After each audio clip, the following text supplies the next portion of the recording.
Mga kabunyog, mga kababayan, muli po magandang araw po sa inyong lahat.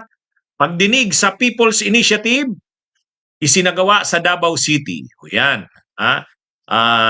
Kahapon, araw ng Biyernes, sa pagpapatuloy ng hearing o investigation ng komite sa Senado, kung saan iniimbestigahan ang People's Initiative, isinagawa po ito sa siyudad ng Davao. Bakit doon sa Davao City ginawa? Marami kasing mga resource persons o mga testigo na galing sa Davao. Yung mga yung mga di umano'y nabayaran, napangakuan ng ayuda nandun sa Davao. Kaya para hindi na gumastos ng malaki at saka talagang masiguro na makaka-attend sila sa hearing, doon na po ginawa sa Davao City. Okay? Ang isa pang balita. Okay, mga kabunyog, mga kababayan, dito po tayo, pag-usapan natin itong una. Pagdinig sa People's Initiative na isinagawa sa Davao City. Ano po bang nangyari? O mga kabunyog, pangalawang araw na hearing na yan tungkol dito sa isinasagawang People's Initiative. Ngayon, ang nagsasagawa po ng hearing na yan ay ang Senate Committee on Electoral Reforms and People's Participation. Ang chairperson po ng committee na yan sa Senado ay si Amy Marcos. O yan.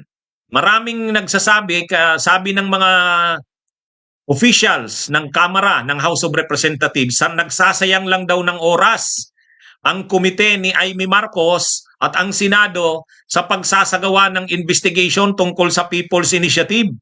Dapat daw pumukus na ang mga senador.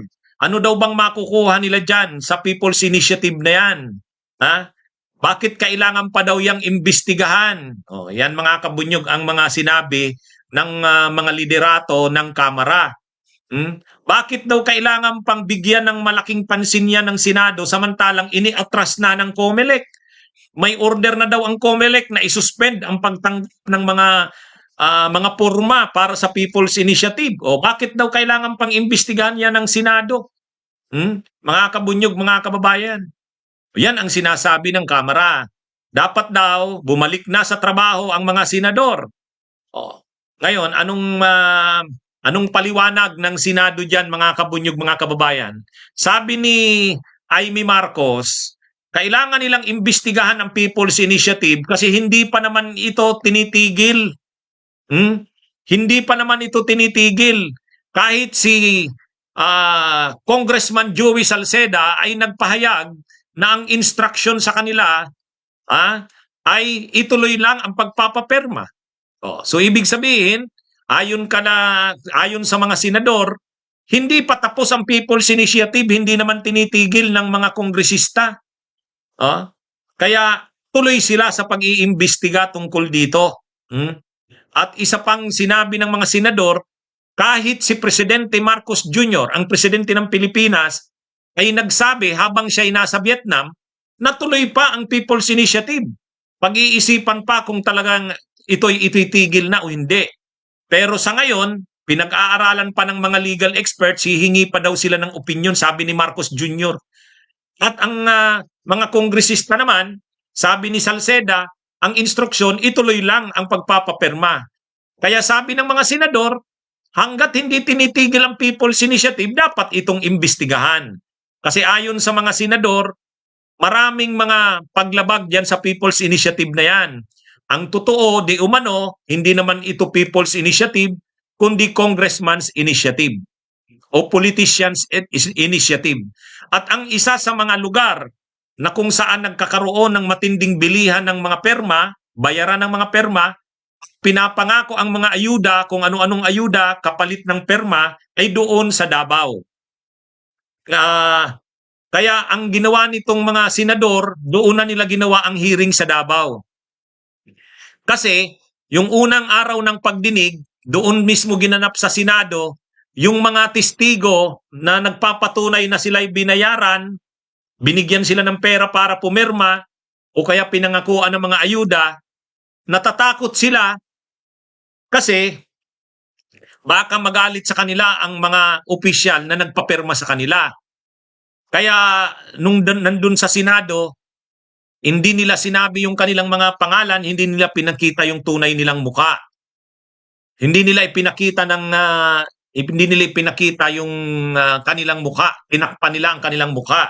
Pero sa Davao, gustong ipakita ng mga senador yung mukha ng mga testigo para hindi matakot ang mga testigo, makapagsalita sila ng gusto nilang sabihin, doon mismo ginawa sa Davao ang hearing. Tunay nga doon sa hearing sa Davao, ang daming mga taga Davao, mga kapitan ng barangay, mga ordinaryong mamamayan ang nagpapatotoo na sila nga'y binayaran. Pinayaran sila para pumirma at pinangakuan sila na bibigyan ng ayuda, halimbawa tupad or AX, basta't pipirma sila. At sa pagdinig sa Davao, lumilitaw na isang party list. Yun yatang party list ni Congresswoman Migs Nograles ang pinapatamaan nila Bongo at Bato eh. Sabi sa pagdinig sa Kamara, ang nangunguna sa pagpapapirma sa Davao ay ang congresswoman ng isang party list na taga Davao din. Kung titingnan natin, ang kilala naman talaga dyan na nagpapapirma para sa People's Initiative ay si Congresswoman Migs Nograles na taga Davao, na congresswoman ng PBA party list. Kaya sa pagdinig sa Senado, lumitaw ang pangalan ni Migs Nograles, ni Congresswoman Migs Nograles. Mahigit 100 ng residente mula sa iba't ibang bahagi ng Davao ang personal na dumalo sa ikalawang pagdinig ng Senate Committee on Electoral Reforms and People's Participation kaugnay ng umano'y bayaran sa People's Initiative. Ilang mga opisyal naman sa Tagum City via online ang tumistigo matapos bigong makadalo dahil sa baha bunsod ng sama ng panahon. Ayon kay Davao del Norte Governor Ed Humanib, maging ang Sangguniang Kabataan o SK official, inuutusan din umano ng mga barangay na magpapirma sa mga kabataan. Maging sa City Hall, may kautusan umano na ipinakalat na kailangan pumirma sa People's Initiative. Sa opisina, nagsabi yung aking administrative officer na mayroong advisory ang Office of the City Mayor na itong signature campaign ng People's Initiative. In fact, yung naipresenta ni Governor Edwin Hubahib sa slides kanina, galing po sa aking opisina yon. All offices are required to submit that document regarding signature campaign on the proposal amendment to Article 17 of the 1987 Constitution. Ang initial response ko po dito na tika muna bago magpirmahan, we should be transparent, and sabi ko we will wait for the office of the mayor to call. Itinuro naman ng ilang punong barangay ang mga nagpakilala umanong coordinators ng PBA party list na nasa likod ng pagpapapirma kapalit ng pangakong ayuda. Ang isa, 4,000 piso umano ang alok sa mga tauhan ng barangay kapalit ng 250 signatures. This Mr. Binsariap is one of the trusted first and second district political coordinator of PBA. What is PBA? Yung isa sa mga party list natin na PBA party list. party list po. Who is the PBA party list representative? It is the Honorable Migs Nograles. Ilang barangay captain na nagpakilalang PBA party list coordinators ang tumistigo sa pamimigay ng iba't ibang klase ng coupon na magsisilbing claim stub para sa mga pumirma na pinangakuan ng ayuda. Pag once nakapirma yung tao, bigyan ko daw ng ganito po, AX. Sino ang nagbigay sa iyo ng coupon na yan, na ipamigay? Nagbigay ng instruction sa iyo? Si Bentarliak po. Itong si Bentarliak, boss ninyo, parang district coordinator ng PBA. Yes, ma'am. Okay. Pinintindi mo sa kanila na People's Initiative, hindi? Ang sabi ko lang po is, may baguhin lang sa saligang batas. Kasi yun lang ang sabi sa akin po. Tingin tuloy ni Senator Ronald Bato de la Rosa, baka ginagamit lang ang grupong pirma para sa People's Initiative. Kaya sabi nga doon sa pagdinig sa Senado, ang promotor pala, ang mastermind ng pagpapapirma sa Davao ay itong kongresista ng isang party list. At ang sinasabing party list ay yung PBA party list, at ang congresswoman na sinasabi ay si Congresswoman Migs Nograles. Maalala natin na itong si Congresswoman Migs Nograles, ito yung controversial na congresswoman na tibo doon sa pagdinig laban sa SMNI. Ito pa nga ang nag-sponsor ng resolution para irekomenda sa NTC na isuspend nga ang SMNI. Ito rin yung tumampok na congresswoman noong pagdinig kay Eric Celes at Lorraine Badoy, itong si Congresswoman Migs Nograles. Pero itong si Congresswoman Migs Nograles ay inisyuhan din ito na kaya daw ito dumidikit kay Romualdez, kaya daw ito tinitira ang mga tao ni Duterte tulad nila Kibuloy ng SMNI. Dahil may plano raw itong tumakbong mayor ng Davao City, lalabanan na daw nito ang mga Duterte. Kaya hindi maikakaila, mga kabunyog, mga kababayan, na sa pagdinig ng Senado doon sa Davao City, ang mga tumampok na mga nagsalita ay sila Bato, sila Bongo, na mga maka-Duterte. At ang idiniin naman doon na nangunguna daw sa People's Initiative ay yung mga maka-Romualdez naman, sa pangunguna ni Congresswoman Migs Nograles. Ngayon mga kabunyog, tama ba itong ginagawa ng Senado? Tama lang po yan na ituloy-tuloy ang pagdinig, kaya lang ang malungkot lang talaga kasi dyan, nagagamit din naman talaga nitong mga tao ni Duterte, tulad nila Bato, nila Bongo, ay ang mga pagdinig na yan, saka si Amy Marcos. Kasi magre-re-election si Amy Marcos, magre-re-election si Bato, magre-re-election si Bongo. So kailangan nila dyan iprontera na kunwari tagapagtanggol sila ng bayan, tagapagtanggol sila ng saligang batas. Di ba? Ano ang panawagan nila Bato, nila Bongo, nila Amy Marcos? Ipagtanggol ang saligang batas. So imaginin nyo yan. Biglang-bigla ngayon, nagi silang tagapagtanggol ng saligang batas. Samantalang nung panahon ni Duterte, sila ang mga promotor ng pagbabago ng saligang batas. Tapos ngayon sila na yung kontra. Anyway, okay na rin yan. At least lumalaban sila sa mga maniobra para baguhin ang saligang batas. Kaya lang, wag din tayong palilin lang na baka akala natin biglang-bigla naging makabayan at makamamamayan itong sila Bato at sila Bongo. Ang totoo, kumukontra lang sila sa pagbabago ng saligang batas dahil may interes silang pinoprotektahan.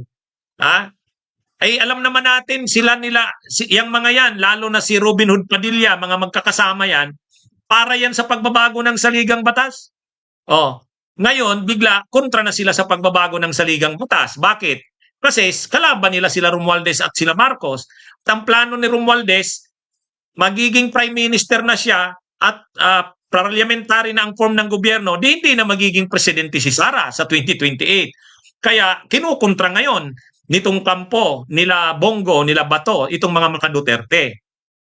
Kaya nagagalit ang mga kongresista kasi ginagamit daw sa politika nila Bato, nila Bongo at ng mga tao ni Duterte para atakihin ang mga tao ni Marcos at ni Romualdez.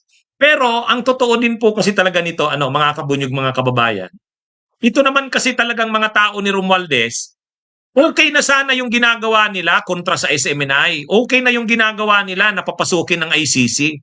Okay na yung pagtapya sa confidential funds. Ngayon, sinusulong nila yung Chacha at People's Initiative ay nagagalit sa kanila ang tao.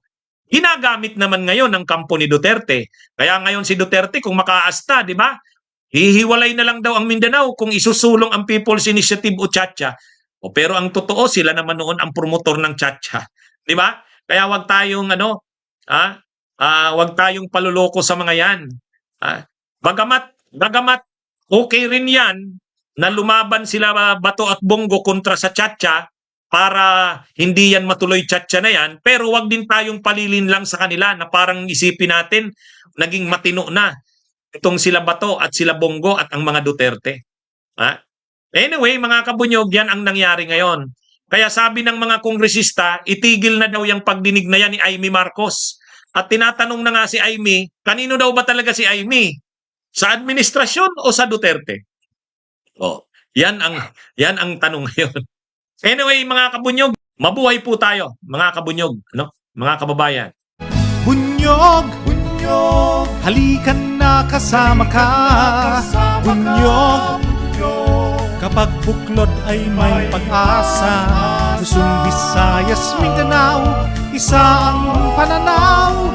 Sa bagong Pilipinas ang bunyog isisigaw.